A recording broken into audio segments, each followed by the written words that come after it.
claim I receive often, and we're starting our campus tour tomorrow, is that Israel is committing genocide. How do you respond to that, Ben? There's literally no definition of genocide by which Israel is committing a genocide. Typically, a genocide involves the targeted killing of the vast majority of the population, or at least an attempt to do so.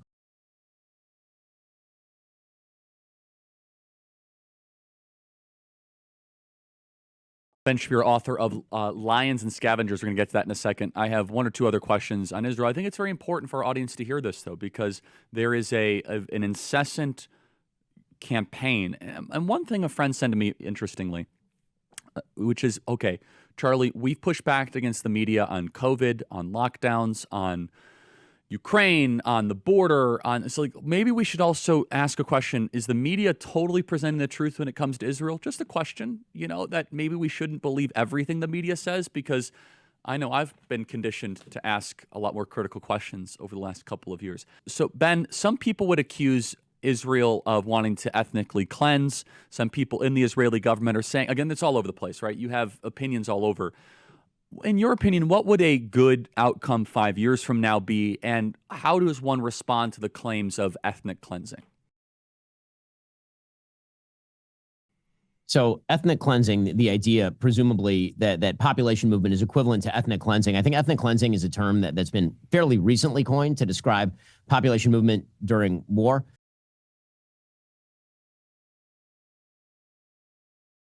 And the reality is that's been ongoing for literally all of human history. The idea that Israel is, quote unquote, forcing people out of the Gaza Strip, that is not the stated policy of the Israeli government. The idea is if people want to leave, they can, but they're not being forced to leave.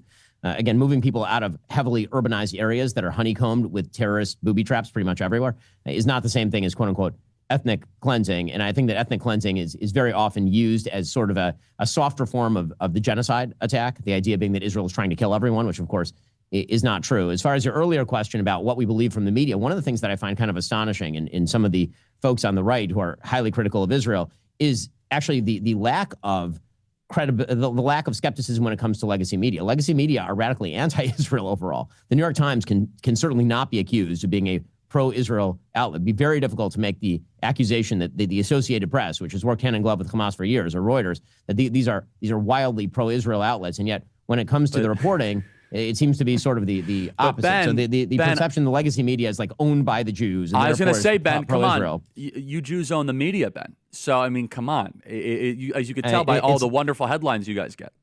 Well, I mean, dude, the accusation that we own the media has not prevented, the Daily Wire from employing people who radically disagree with me on all of these matters. I mean, I don't agree with Matt Walsh on foreign policy. Matt obviously is a major host over at Daily Wire, and that's just my shop. When I'm overtly pro-Israel, right? I mean, I'm not making any bones about this. I'm a Jew and I'm a Zionist. I'm not going to pretend that when I'm overtly pro-Israel, right? I mean, I'm not making any bones about this. I'm a Jew and I'm a Zionist. I'm not going to pretend that when I'm overtly pro-Israel, right? I mean, I'm not making any bones about this. I'm a Jew and I'm a Zionist. I'm not going to pretend that to say otherwise would be absolutely silly. To suggest that some sort of atheistic Jewish person by birth who does not care about Judaism or Israel owning the New York Times means the New York Times is pro-Israel is to ignore literally every bit of coverage they have ever done for my entire lifetime. We're running out of time here, but just last question on this, Ben. I know this might be a tougher question, but Bibi said, quote, I didn't like he said this, I'll be honest.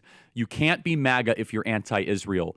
I don't like it for a couple reasons. How did you analyze that statement from Bibi? I mean, and I think that there is the ungenerous way of interpreting that and then the generous way of interpreting that. So the ungenerous way is to suggest that you have to hold a particular position on every Israeli governmental activity in order to be MAGA, which of course is not true. I mean, you can disagree from the right or from the left with Bibi's policies, and you can still be plenty MAGA.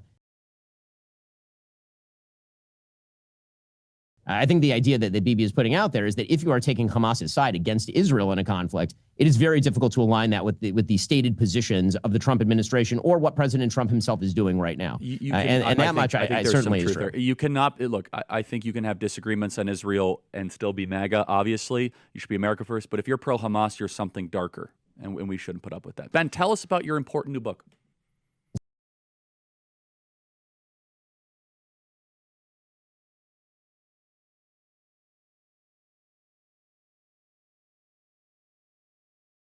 because I'm talking to this other guy and he says, I said, you realize what happened in 2014? He says, yeah. I said, 2014 when they, the 3 girls were kidnapped and then, whatever happened, raped, travesty. Horrible. And then Israel comes back and kills 2,000 people. He said, it should have been 20,000. It should have been 200,000. So I said, where are you going with this? He says, well, listen, here's what I'd like to see happen in Israel. What's that? Only Jews live in Israel. Nobody else. We don't need to coexist. It's just not going to work out. Or maybe, Patrick, maybe they might have gotten a tip. They might have gotten whispers, but no one thought it would be 1,200 Jews dead. That's a potential, right?